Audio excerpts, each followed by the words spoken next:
तो कोई अपरोक्ष नहीं है।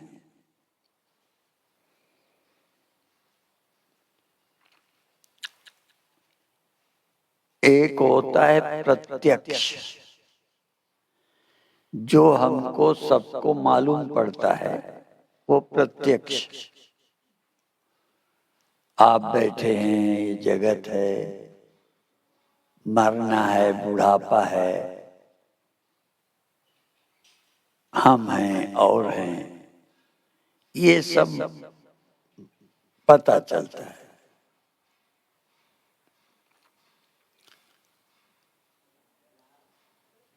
इसको हम सब प्रत्यक्ष कहते हैं। एक इंद्रिय का नाम ले लिया सिद्धार्थ है, जो आंख के प्रत्यक्ष, जो आंख से मालूम पड़ता है, उसको प्रत्यक्ष बोलते हैं। पर यहाँ आंख केवल आंख के लिए नहीं है, कान के लिए भी है, नाक के लिए भी है, त्वचा के लिए भी है, रसना के लिए। पांचों इंद्रियां, इनका जो विषय है वो प्रत्यक्ष में आ जाता है। कोई नाक से, कोई कान से, कोई त्वचा से मालूम पड़ता है। सर्दी है, गर्मी है, सबको मालूम पड़ती है। तो जो मालूम पड़ता है, इसी तरह से जग जाते हो, जिनके नेत्र नहीं है उनके लिए भी कुछ है। भले उन्हें रूप नहीं दिखाई देता, पर अंधों के लिए भी है, दर्द है, गर्मी सर्दी है, भूख प्यास है, ये ज्ञान होता ही होता है। इस ज्ञान के लिए कोई गीता नहीं पढ़नी पड़ती, इस ज्ञान के लिए कोई रामायण नहीं पढ़नी।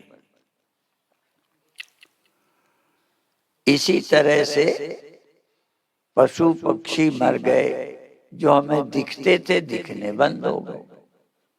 ऐसे ही मनुष्य आज है, कल नहीं रहता। कितने थे जो आज नहीं है।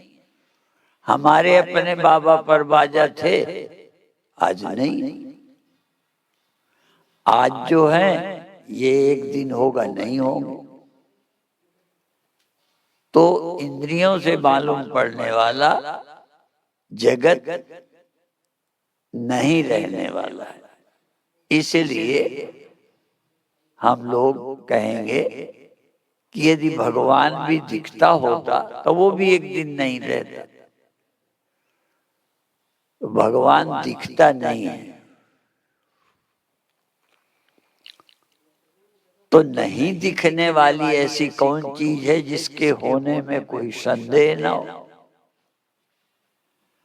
पक्का हो, संशय रहित हो और किसी का विषय भी नहीं। तो आप सब जो हैं आत्मा, अब आत्मा शब्द भी आपको ध्यान में आता है कि नहीं आता? आत्मा न कहो आप, यद्यपि आप कहते ही आपका ध्यान देह में आ जाता है, आप कहते ही आपका ध्यान अपने इंद्रियों पर आता है। असल में आप क्या हैं?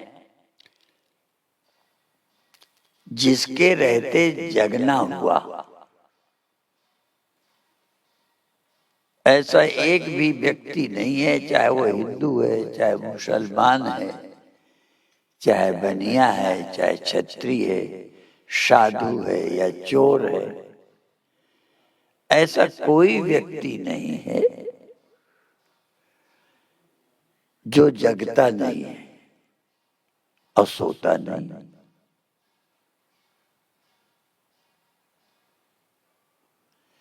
जगना सोना भी सबके अनुभव में आता है, सबको स्वीकार है। पढ़ा हो, अनपढ़ा हो, हिंदू हो, मुसलमान हो, आस्तिक हो या नास्तिक हो, जगना सोना सबको स्वीकार है कि हाँ होता है, और जगते हैं उसके भी एक अनुभव। ये जगत के सुख दुख होने लगते हैं। जब हम जगे नहीं होते, स्वप्नों में होते हैं, तो ये जगत तो हमको परेशान नहीं करता, पर हमारे ख्यालों का जगत, स्वप्नों का जगत सुख दुख देने लगता है।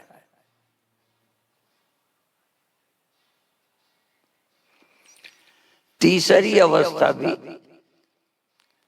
जिसको गहरी नींद बोलते हैं, वो भी होती है। उस समय न स्वप्न होता है, न जागृत का जगत होता है, न कोई इच्छा होती है और न कोई परेशानी होती है। यदि परेशानी से रहित, सब चिंताओं से रहित यदि कोई अवस्था होती है, तो वो भी गहरी नींद की होती है। इन तीनों को कोई इनकार नहीं कर सकता, होती है। लेकिन एक और है जो तीनों के समय रहता है, जगते समय भी, स्वप्नों के समय भी, नींद के समय भी, ये आती जाती रहती है। एक आता जाता नहीं है, पर उसको पता है कि जागृत हुआ था, स्वप्न हुआ था, गहरी नींद हुई थी। ये एक विलक्षण है, इसको कोई आत्मा कहता है, कोई उसे आप अपना आप कहेंगे। पर अभी तक चूंकि आप अपने को देख मानते चले आ रहे हैं, आप अपने को जग जाने वाला, सो जाने वाला मानते आ रहे हैं, पर एक तीसरा तो है जो जगता नहीं है, सोता नहीं है, जिसके रहते जगना रहा, स्वप्न रहा, नींद रही, आई और गई, जो बना रहा है, उसको भी पहचानो। भले उसे आत्मा कह दो, उसे मैं कह दो, और जिसे अभी तक मैं कहते रहे हो, मानते रहे हो, उसे स्वीकार करो कि ये भी होगा मैं, पर ये नंबर 2 का है। मान लिया ये भी मैं हूं, पर ये मैं हूं जो रोज पाता हूं, रोज छोड़ देता हूं। ये देह रोज जग के पा लेते हो, सपने में खो देते हो, नींद में खो देते हो, और मौत में भी खो देंगे। एक जिसे मैं मानते हो, उसे बचाया नहीं जा सकता। और एक मैं है जो जगता सोता है, ये भी रोक नहीं सकते। कोई ने 14 वर्ष रख लिया, कोई ने 6 महीने रख लिया सोना, पर सदा कोई नहीं रख पाया। जैसे शरीर नहीं रह सकते, तैसे जगना या सोना भी हम सदा नहीं रख सकते। ये आएंगे चले जाएंगे, पर एक सदा रहता है, उसको पहचानना है। और जिसको अभी तक मानते आ रहे थे मैं, उसका अहंकार छोड़ना है। जो छोड़ नहीं पाते, उनके दुखों का अंत नहीं होता। जो नहीं रहने वाला है, जिसे अभी तक मैं मानते चले आ रहे हो, इसको मैं का मानना छोड़ो, और जो सत्संग से समझ आया उसे मैं मानो, उस पर पूरा निष्ठा करो।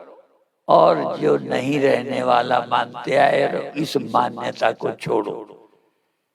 जो सुन के भी मान्यता नहीं छोड़ पाते, वो दुख से मुक्त नहीं होंगे, चिंता से मुक्त नहीं होंगे, भय से मुक्त नहीं होंगे।